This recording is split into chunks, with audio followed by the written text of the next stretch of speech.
All right, next up, we have Lanier, a junior at the Maplewood Career Center studying marketing and management. He is also an artiste, and his mission is to spread the word of art and its impact on life.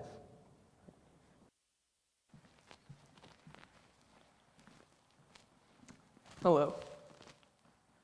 That guy up there, that's my grandfather.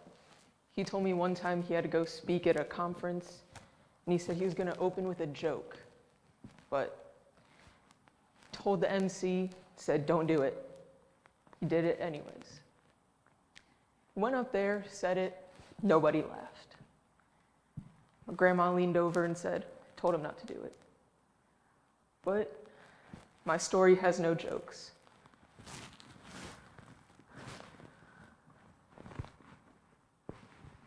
I've always loved art, whether it be drawing on clothes, shoes, even paper, whatever. I loved it. And my freshman year, I started a new school where I didn't know anybody. Hated school, didn't want to be there, and found myself drawing more, being less social. So I found myself at this mental low point, and I just felt stuck.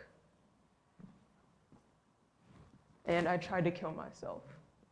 Just didn't want to be alive anymore. The next day, I went to my first therapy session for an hour. After that 1 hour, she said, I think you need to go to the hospital and stay in the psych ward for a few days. So I went that same night. Around 10:30, I went there and got to my room, and across the hall there was a girl. She woke up, waved to me, and fell back asleep. At that moment I felt, I might be safe here. I feel comfortable. So then, next morning, I woke up, went to my assigned table, ate breakfast, and there that girl sat next to me. She asked me why I was here, and I told her. Then we went to our groups, different groups saying how we can cope with our problems and deal with ourselves. Finally, we got to our art group, and I painted, drew whatever I wanted for hours and just sat there. I didn't think anything of these pieces of work that I made. She leaned over to me and said, do you want to be an artist one day? And I told her, I don't think I'll be alive to see my career path. A few days later, I left and found myself drawing more. And the bad days came again. And I thought about that person. And I found how much I liked tattoos, and I can have this as a career path so I can be alive my whole life. So I was 16 at the time, and I got my first tattoo right on my 16th birthday. And I fell in love with the whole scene of tattooing and being there. I just wanted to do that.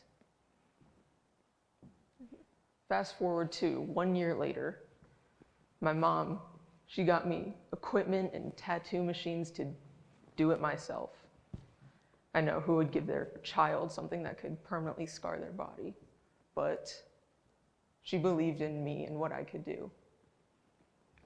And after that, I became more open with my art, more open with my creative process and what I did. I found people that are just as odd and creative and weird as I am. And now, I love life. I draw, I paint, do whatever I want, and I feel good about myself. And I found my outlet, I found my people, I found myself, and thank you.